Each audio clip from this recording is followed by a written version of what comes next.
ध्यान समर्पयामि ध्यायामि ध्यान समर्पयामि आवाहयामि आसन समर्पयामि पादयोः पादं कुंकुमकांतद्रव्यं कामिन्याकावसंतो कुंकुमेनादर्शको अदर्शान्ति प्रयच्छमे अलंकरणार्थम् आभरणार्थं मुद्रा कुंकुमचूर्णानि समर्पयामि यो विष्णुमेया विश्ववान् प्रजावान् प्रजवान् भवति चन्द्रभावा अभा विष्णोः पुष्पवान् प्रजावान् विश्ववान् भवति ओम प्रस्फुर प्रस्फुर घोर घोर तनुरूप चट चट प्रचट प्रचट भन्दय भन्दय घातय घातय पातय पातय अघोराय पट स्वाहा ओम प्रस्फुर प्रस्फुर घोर घोर तनुरूप चट चट प्रचट प्रचट भन्दय भन्दय घातय घातय पातय पातय अघोराय पट स्वाहा ईशान सर्व विद्यानां ईश्वर सर्वभूतानां ब्रह्माधिपति ब्रह्मणोधिपति ब्रह्म शिवोमि असुदा शिवो गुरुदेवाय विद्महे परब्रह्मणे धीमहि तन्नो गुरुः प्रचोदयात् नमस्ते अस्तु भगवन् विश्वेश्वराय महादेवाय त्रयंबकाय त्रिपुरान्तकाय त्रिकाग्नि कालाय कालाग्नि रुद्राय नीलकण्ठाय मृत्युञ्जयाय सर्वेश्वराय सदाशिवाय श्रीमन्महादेवाय नमः नमो हिरण्यवाहवे सेनान्ये दिशञ्चपतये नमो नमो ऋक्षेभ्यो हरिकेशेभ्यो पशूनां नमो नमः सस्मिञ्जराय त्रिशेमते पदेनां पतये नमो नमो बभुषाय व्याधिनेन्नानां पतये नमो नमो हरिकेशाय पवित्रे पुष्टानां पतये नमो नमो भवस्येभ्ये जगतां पतये नमो नमः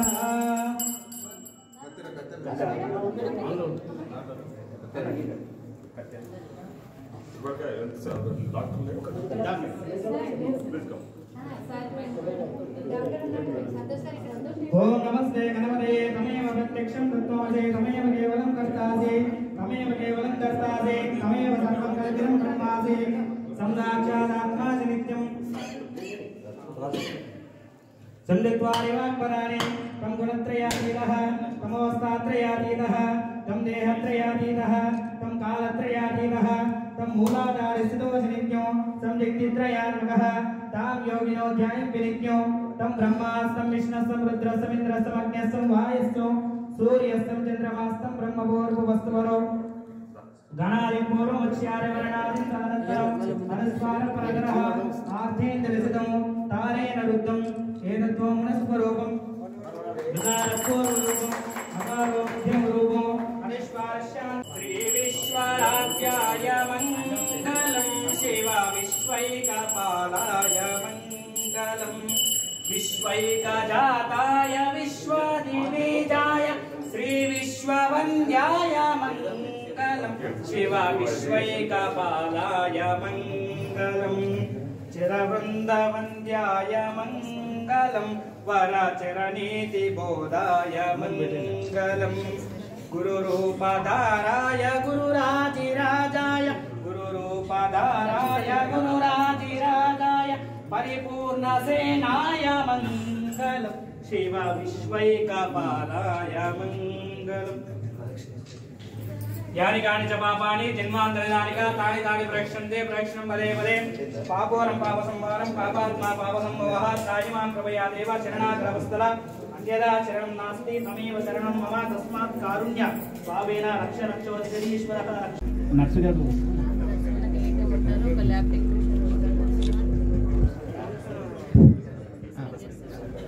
సరే మేడం సరే ఇక్కడ విచేసిన అందరికీ కూడా మరొకసారి ధన్యవాదాలు తెలుసుకుంటూ మేడం గారిని మాట్లాడాల్సిందిగా కోరుతాను. అందరికీ నమస్కారం అండి. ఈ వేదికను అలంకరించిన మన ఎమ్మెల్యే సార్ గారికి, MRO madam, MRO sir, MPDO madam, MPTC madam, మిగతా అందరు అధికారులకి, ప్రజాప్రతినిధులందరికీ హృదయపూర్వక నమస్కారాలు. ఇది పల్లె దవాఖానా అంటే మన ఈ జానంపేట పరిధిలో పిఎస్సి కిందకి వస్తుందంటే మనకి అడ్డాకల్ మండలం అయినా కూడా మనకు Konakal village plus Rachala village మా ముసాపేట మండలంకి కలిపి ఉన్నాయండి సబ్ సెంటర్స్. మనకి సబ్ సెంటర్ జనాభా నియర్లీ 6000 దాకా ఉంటుందండి. ఈ నందిపేట రాచాల 2 విలేజెస్ కలిపి మనకు ఇదే పల్లె దవాఖానా సబ్ సెంటర్.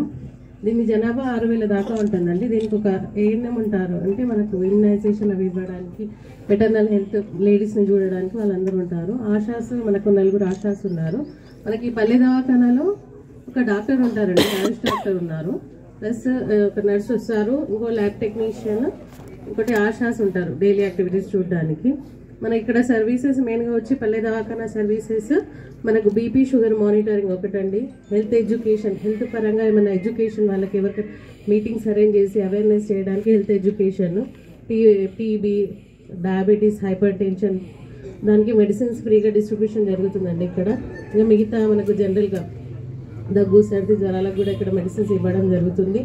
ఇంకోటి 11 రకాల టెస్టులు ఇక్కడ ఫ్రీగా చేయడం జరుగుతుందండి పల్లె దవాఖానాలో. మళ్ళీ మనకు మెటర్నల్ హెల్త్ లేడీస్కి ఎగ్జామినేషన్ చేయడము, వాళ్ళకి బీపీలు అవి చూడడము, వాళ్ళకి మెడిసిన్ ఫ్రీగా డిస్ట్రిబ్యూషన్ చేయడం జరుగుతుంది. ఇమ్యునైజేషన్ అంటే మనకు టీకాలు వేయడం కూడా ఇక్కడ జరుగుతుంది. యోగా యాక్టివిటీస్ కూడా ఇక్కడ చేయడం జరుగుతుందండి.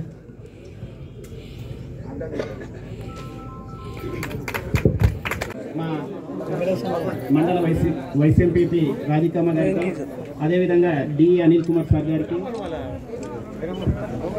వివిధ గ్రామాల నుంచి చేసినటువంటి నాయకులకు మరియు గ్రామ ప్రజలకు, గ్రామ పెద్దలకు, గ్రామ యువకులకు, మహిళా మండలకు అందరికీ నా యొక్క హృదయపూర్వక ధన్యవాదాలు ఈ కార్యక్రమానికి విచ్చేసినందుకు. ముఖ్యంగా ఈనాటి మన ఆరోగ్య ఉప కేంద్రము పల్లె దవాఖానా ఓపెనింగ్లో నాతో పాటు ఇక్కడ పాల్గొంటున్న ప్రజాప్రతినిధులు, స్థానిక ఎంపీటీసీ గారు, సర్పంచ్ గారు, వివిధ గ్రామాల నుంచి వచ్చిన ఎంపీటీసీలు, ప్రజాప్రతినిధులు, అదేవిధంగా ముఖ్యంగా ఎంపీడీఓ గారు, ఎంఆర్ఓ గారు, మన Janampeta primary health centre medical officer గారికి, తదితర మిగతా అధికారులందరికీ, ఏఈ గారికి, అందరికీ కూడా పేరు పేరున హృదయపూర్వక ధన్యవాదాలు. ఈరోజు ఈ హెల్త్ సెంటర్ కార్యక్రమం ఓపెనింగ్లో పాల్గొనడం మనందరికీ కూడా చాలా సంతోషం. ముఖ్యంగా విలేజ్లలో కూడా మెరుగైన వైద్యం అందించాలనే లక్ష్యంతో ఈ ఆరోగ్య నిర్ణయం తీసుకున్నాము. ముఖ్యంగా నిన్ననే ముఖ్యమంత్రి గారిని కలిసినప్పుడు దేవరకద్ర నియోజకవర్గం హెడ్ క్వార్టర్లో ఒక 100 బెడ్ హాస్పిటల్కి సంబంధించి త్వరలోనే దానికి శంకుస్థాపన చేయబోతా ఉన్నామని చెప్పి ఈ సందర్భంగా తెలియజేస్తా ఉన్నాం.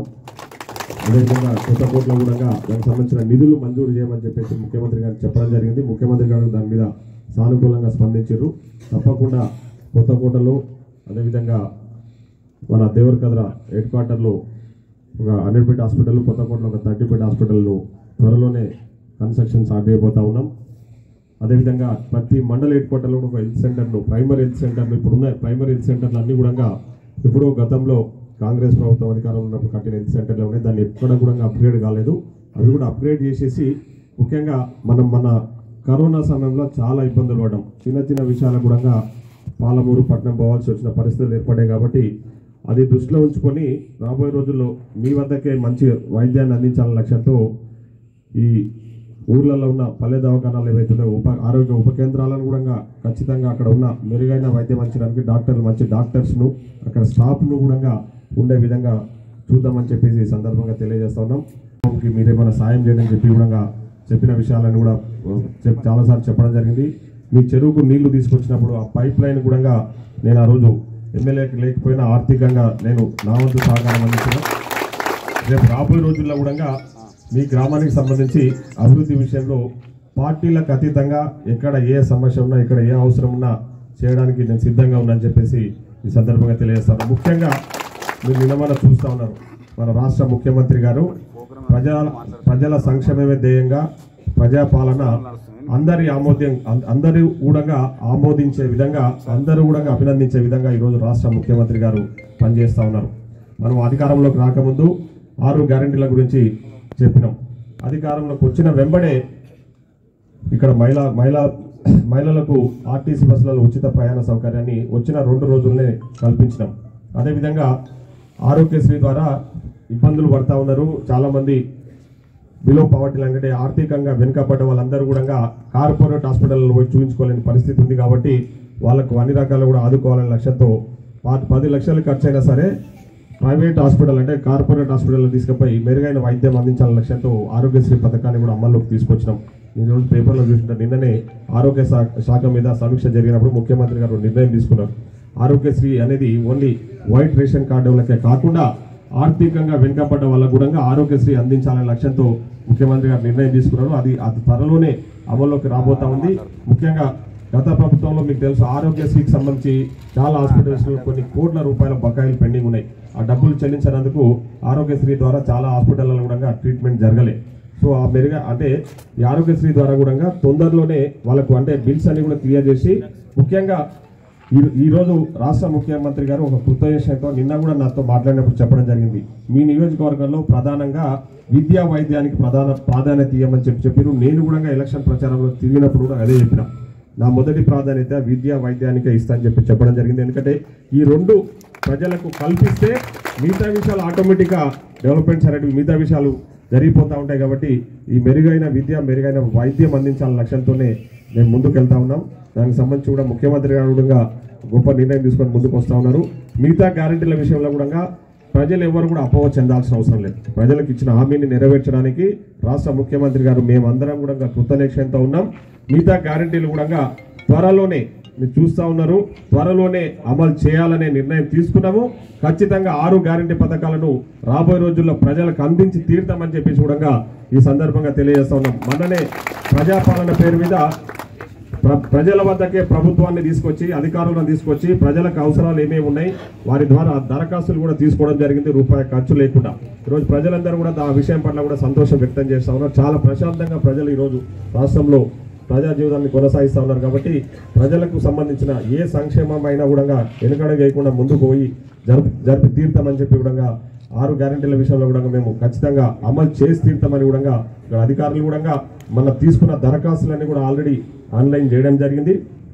దానికి సంబంధించిన స్క్రూటినీ కూడా అర్హత గల వ్యక్తులు ఎవరు అంటే ఇక్కడ మేము మొన్న చెప్పినాము, ఇప్పుడు కూడా చెప్తా ఉన్నాం. పార్టీలకు అతీతంగా ఎవరైతే లబ్ధిదారులు నిజమైన లబ్ధిదారులు ఉంటారో వాళ్లకు ఈ పథకాలు ఈ 6 గ్యారెంటీ పథకాలు ఏవైతే మేము ప్రవేశపెట్టినామో అవి అందే విధంగా చూడడానికి అధికారులందరూ కూడా దానికి సంబంధించిన అంటే ఆన్లైన్లో ఆల్రెడీ అప్డేట్ చేయడం జరిగింది. దానికి సంబంధించిన స్క్రూటినీ కూడా చేయబోతా ఉన్నాం.